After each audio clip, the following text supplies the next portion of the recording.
Tyler, Jeff Patterson from TSN Radio here in town. Congratulations. Thank you. Can you just kind of walk us through the past week here? I know you met with the Canucks early on in the process.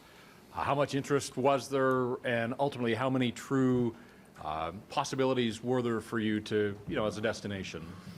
There were two, maybe three serious ones, but I didn't know what to expect coming into the in-person meeting, and ultimately I ended up very much enjoying it. It gave me a much better sense of what they were all about, and it played a lot into how the week progressed, and it became very serious after that meeting for me. What made this then the right fit? I look at the team, I look at the city. My family's from Kelowna.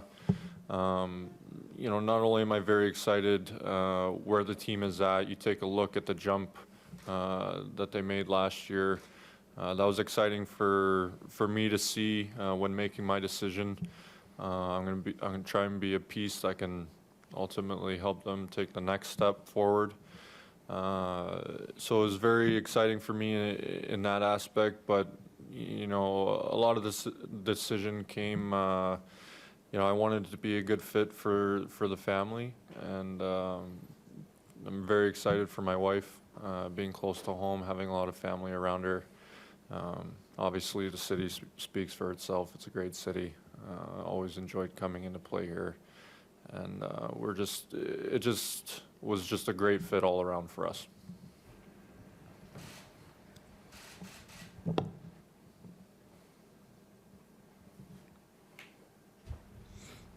Hey, Tyler, you had an interesting year in Winnipeg. You moved up and down the lineup. There were various injuries. You were in different pairings. What do you think the year did for you to just advance your ability to play in all kinds of different situations? As my career has gone along, I feel I've got better and better of just focusing on the things that I can control, and no matter if a lot of change happens throughout any particular year, you just you go into each day focused on playing your best hockey, whether it's in practice or in a game. And a lot of guys last year were thrown into different situations, like you said, based on injuries or other things. And for me, it's staying even keel, focusing on the things that put me at my best. And that's what I've tried to do the last 2, 3, 4 years especially. When you're playing your best, Tyler, what are you doing? I think my biggest strength is my skating. I think when I'm playing my best hockey, I'm moving my feet. Usually the rest follows when that's happening, and it's really just focusing on something as little as that for me. Not overthinking, playing a simple game, and making sure I'm moving my feet, and the rest will take care of itself. The game is so quick today. You talked about decision making. Is that more paramount of importance now? The fact that when you do get the puck, that first pass has to be quick and sharp. And for sure. Even since I came in the league, you always hear about a D-man's first pass. I think I talked about the skating aspect of it. I think that's a lot of it. Putting yourself in a position to make that first pass. And, it usually becomes a little bit easier. Game slows down a little bit when you're moving your feet like that. So, that's a lot of my focus. It sounds really simple, but, it's helped me a lot with my development in the last few years. Last one from me. What about defending in today's game? I mean, you're a big guy. You've got the big wingspan, but it's such a quick game. What are the challenges for a big guy when it comes to defending down low? Obviously, the game is trending towards a faster game. You see how the pace of play is getting faster and faster by each year. As a bigger guy, I think we get labeled that we don't move as well as the smaller guys, but I pride myself on being a guy that can move well, and you still have to work at it to continue to be able to, but certainly a lot of the off-season prep is making sure you're staying quick for today's game and making sure that you're able to keep up. Jim, just in terms of where you see Tyler fitting in, just why him? I know there's been debate about where he slots in. You played behind two pretty good guys on the right side in Winnipeg, and potentially a guy that could play with Quinn Hughes. Yeah, well, our objective going into free agency was to make our defense better, and I think today we accomplished that. Adding Tyler, adding Jordy Ben, and Oscar, like it makes our defense deeper. Like I've talked to Travis, Tyler, he's going to see how it plays out in training camp, but he could use him with Alex Edler in a matchup role. He could play with Quinn. With his skating and his versatility, he can, play different roles for our group. And so I'm very happy today that he chose us. Tyler, given where Winnipeg's defense was versus where this one is, you're probably going to play a bigger role here than maybe you did there. How much does that? How excited are you about that possibility? Oh, very excited. There were obviously times the past couple of years where, things got a little frustrating, but, it was a great group of guys. And like I said, you focus on what you can control. And, there were times where there was quite a bit of injuries where, I was able to show what I can do in that role. And I'm excited to bring it here to Vancouver. There seems to be some differing opinions, Jim, on Myers, particularly from those who ascribe to analytics in hockey. What role did analytics play at all in your free agency this year, and what role did they play in signing Myers?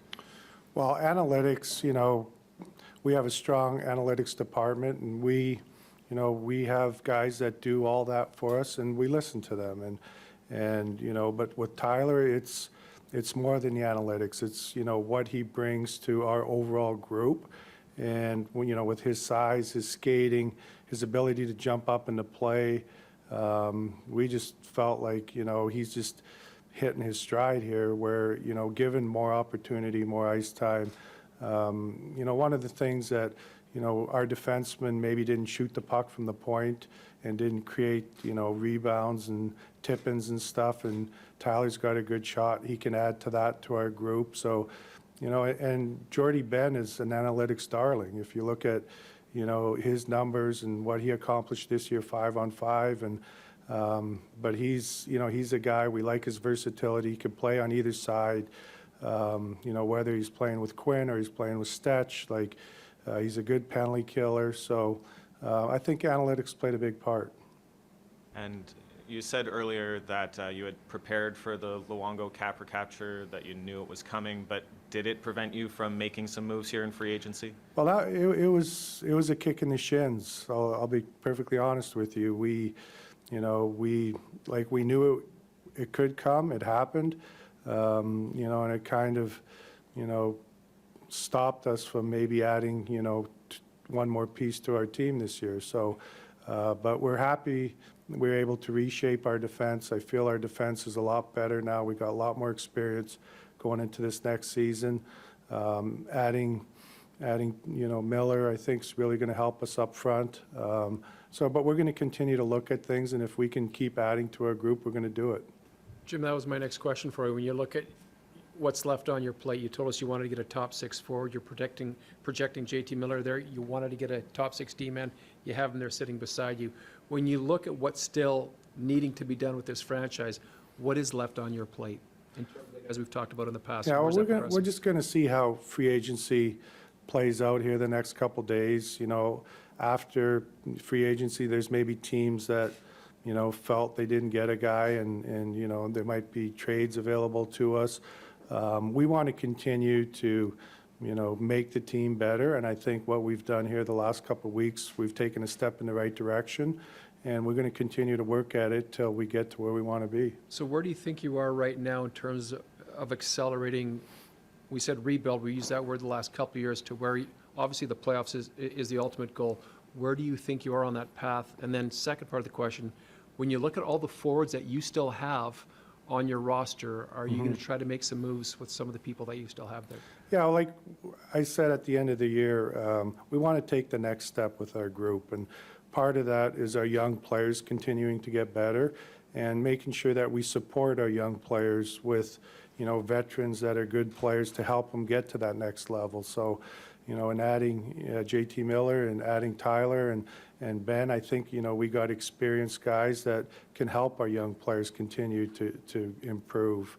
And as far as the other question, we're going to continue to, keep making calls, see what's out there. If there's anything that we can do, we'd like to add another forward maybe.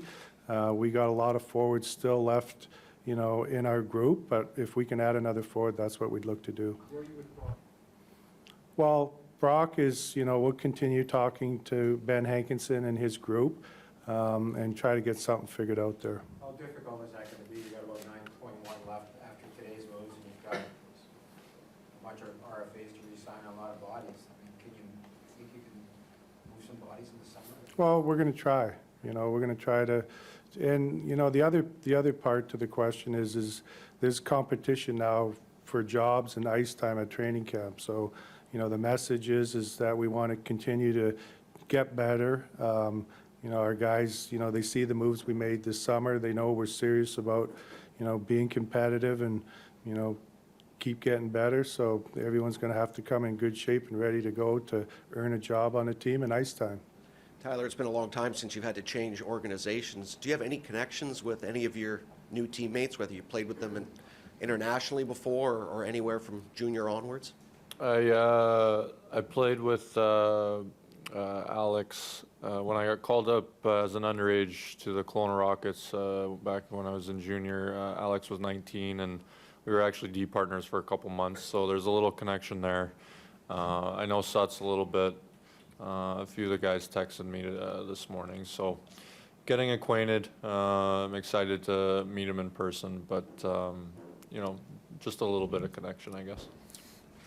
Hey, Tyler, how aware were you of the debate in this market last week after your visit about whether you'd be a good thing or a bad thing for the Canucks? And did it give you any pause about, is this the market that you really want to come into? I didn't have any awareness with that stuff. You're accustomed to playing in a Canadian market. How do you think it will be playing in one where the scrutiny is so intense and at times unyielding if things aren't going your way? Well, I would say if this was, 10 years ago when I came in the league, I wouldn't be ready for it. But I feel I've grown up a lot. I've been around long enough now that it doesn't faze me at all, really. But the thing that solves any negativity is winning. And that's the ultimate goal coming into the group is being a puzzle piece to help this team win. And everybody's happy when we're winning. So that's what we're going to try and do.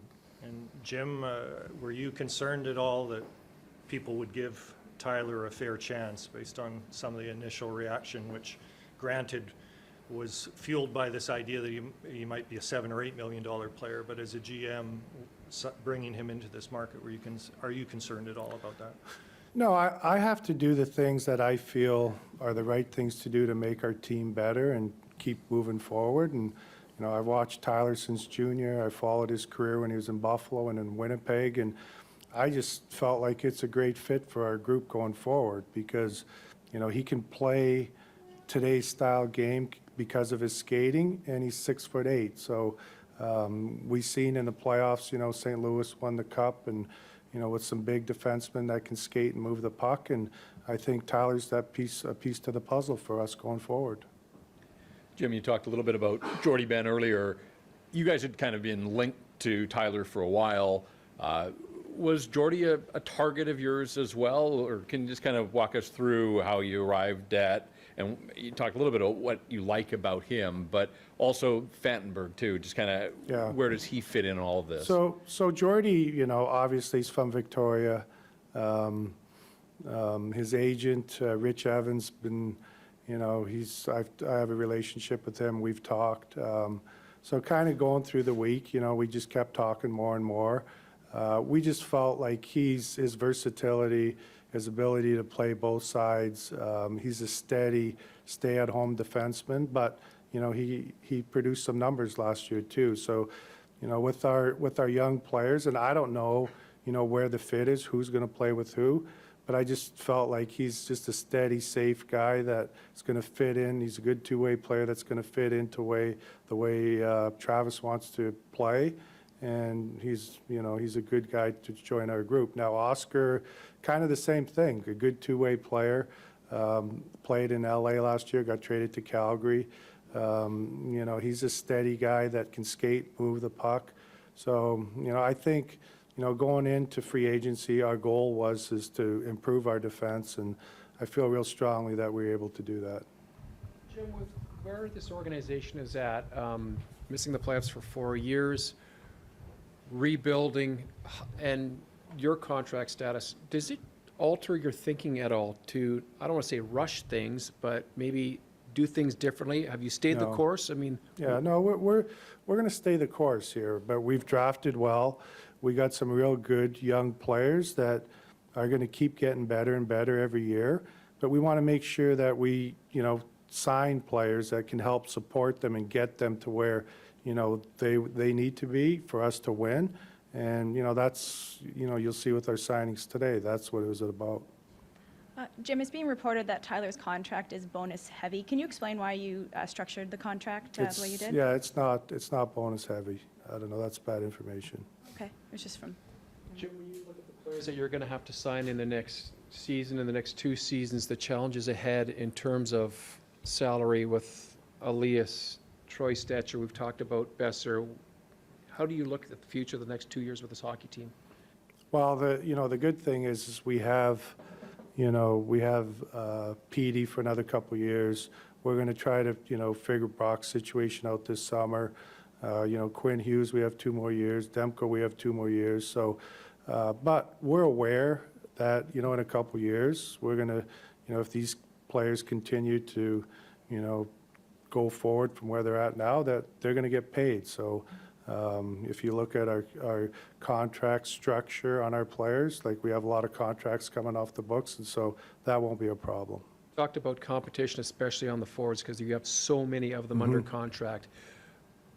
Has ownership given you the go-ahead that if things don't work out, either trying to ship bodies out, that you'll send guys to the minors who might be on big tickets? Yeah, that's a possibility. Like if guys, we did it last year, and there's going to be competition for jobs a nice time at training camp, and if we're kind of up against it a little bit on the cap now, and so if we were to add another player, that's a possibility. So.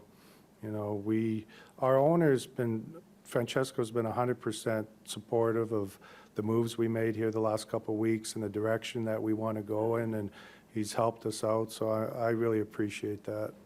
Building off Jay was asking about kind of looking down the road in 2 years' time, how does the expansion draft loom over these deals that you're doing now? Well, we take that into account, but I don't think we'll have any problems with the players that we need to protect for expansion.